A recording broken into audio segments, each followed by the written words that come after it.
नमस्कार दोस्तों, डर की दास्तान में आपका स्वागत है। मेरा नाम है राकेश और आप सुन रहे हैं डरावनी कहानियां, वो भी मेरी जुबानी। अगर आप लोग पहली बार मेरे चैनल पर आए हैं तो चैनल को सब्सक्राइब कीजिए और इस वीडियो को लाइक करना न भूलें। तो चलिए दोस्तों, बिना वक्त बर्बाद किए शुरू करते हैं आज की खौफनाक कहानी। गर्मी का मौसम था, लेकिन उस दिन हवा में अजीब सी ठंडक थी। मैं और मेरा दोस्त आरव कई दिनों से सोच रहे थे कि शहर की भीड़ भाड़ से कुछ दिन के लिए दूर चला जाए, कहीं ऐसी जगह जहां नेटवर्क ना आए, लोग कम हों और रातें सच्चे सन्नाटे में डूबी हों।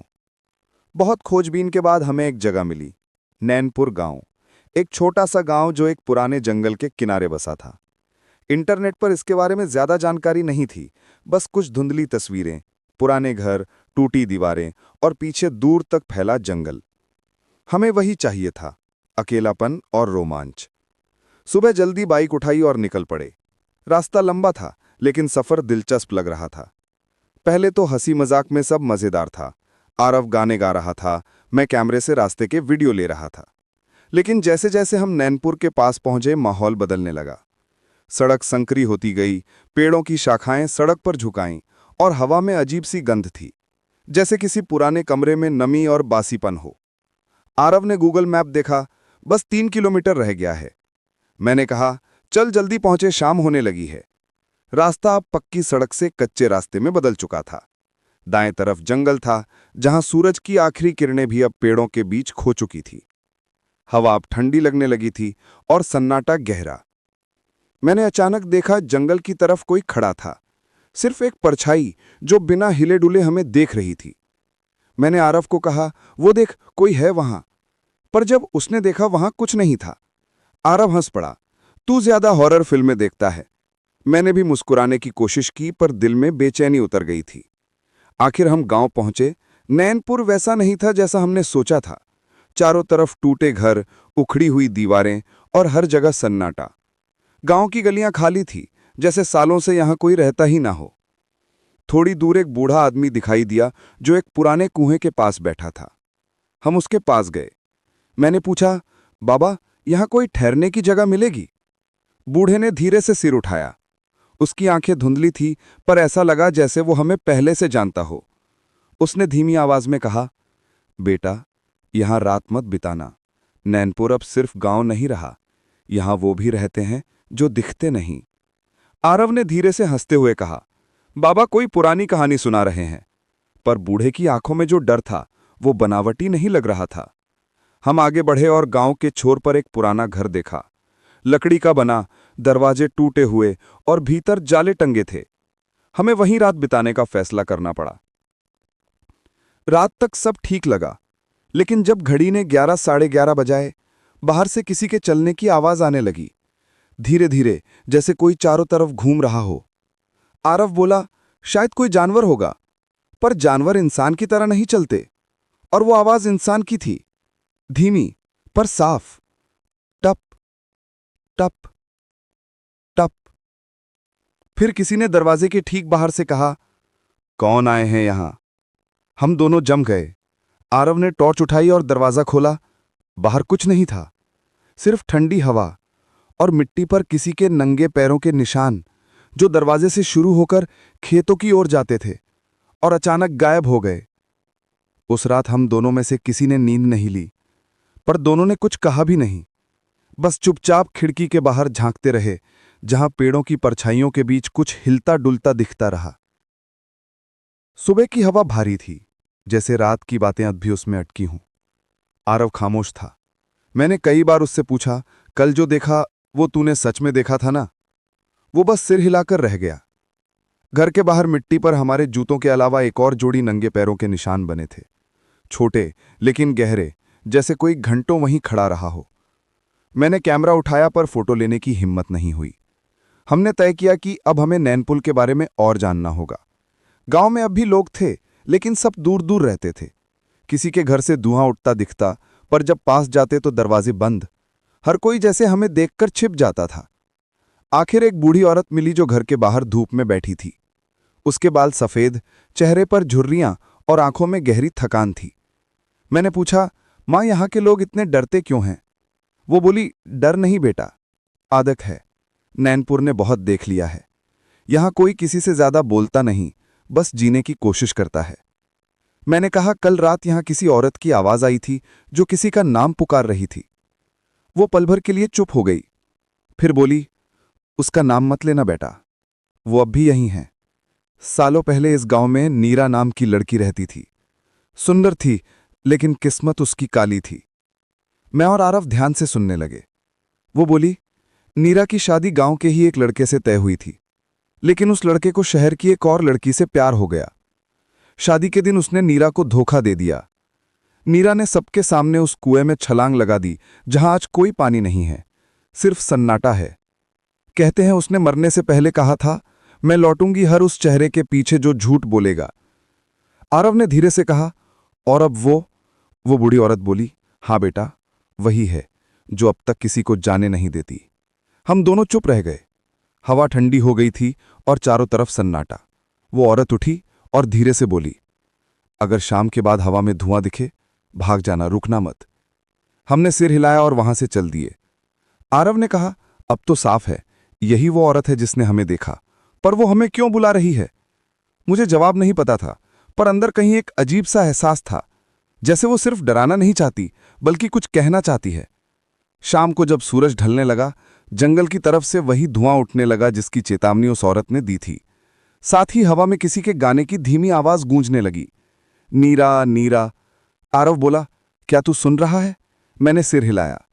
हम दोनों घर के अंदर गए, दरवाजा बंद किया, पर इस बार वो धुआं घर के अंदर घुस आया। कमरे में अंधेरा छा गया और टॉर्च की रोशनी धुंधली पड़ने लगी। फिर अचानक आईने में किसी का चेहरा उभरा। वो नीरा थी। चेहरा फीका, आंखें लाल और होंठ हिल रहे थे, पर आवाज नहीं निकल रही थी। फिर उसके होठों से धीरे धीरे आवाज आई, मेरे साथ क्या हुआ, देखना चाहोगे? मैं जम गया। आरव पीछे हट गया और कमरा कांपने लगा। आईना धुंध से भर गया और फिर उसमें हमें कुछ दिखा। एक शादी का मंडप, लाल जोड़ा पहनी एक लड़की, लोगों की भीड़, और अचानक उसे कुएं की तरफ धकेलते हुए कुछ हाथ। आईना टूट गया। कमरा फिर शांत हो गया। आरव हाफते हुए बोला, वो हमें दिखा रही थी, सच। अब हम समझ चुके थे, नीरा मर नहीं पाई थी, उसे मारा गया था। और उसका छलावा इसलिए आता है क्योंकि सच अब तक किसी ने देखा नहीं। रात की ठंड अब हड्डियों तक उतर चुकी थी। घर के बाहर सन्नाटा था। सिर्फ कहीं दूर से झिंगुरों की आवाज आ रही थी, और कभी कभी हवा में किसी के करखने जैसी धीमी ध्वनि, जैसे कोई अब भी वहीं हो जो कुएं से लौट नहीं पाया। मैं और आरव दोनों फर्श पर बैठे थे। आईने के टूटे टुकड़ों के बीच से नीरा का चेहरा जैसे अब भी झांक रहा था। आरव बोला, अब हम भाग भी जाएं तो क्या गारंटी है वो हमें छोड़ देगी? मैंने कहा, शायद अगर हम उसकी कहानी पूरी जान लें और उसे सुकून दे दें तो शायद वो चली जाए। सुबह होते ही हम फिर उसी बूढ़े आदमी के पास पहुंचे जो कुएं के पास बैठा रहता था। इस बार उसने हमें देखकर कुछ नहीं कहा, बस उसकी आंखों में एक गहरी बेचैनी थी। मैंने कहा, बाबा, हमें नीरा के बारे में सच सच बताइए। उसने गहरी सांस ली और बोला, तुम लोग नहीं समझोगे बेटा। नीरा ने किसी को कुछ नहीं कहा था, बस मर गई। लेकिन वो मरी नहीं, उसे मार दिया गया था। हम दोनों चुप। उसकी आंखों से आंसू बह निकले। उस दिन नीरा की शादी होने वाली थी। जिस लड़के से उसकी शादी होने वाली थी वो मेरी ही बेटी के साथ भाग गया था। लोगों ने नीरा पर इल्जाम लगाया कि वो पागल हो गई है। गांव के चौधरी ने कहा, ऐसी औरत गांव की इज्जत के लायक नहीं। लोगों ने उसे पकड़कर इस कुएं में फेंक दिया।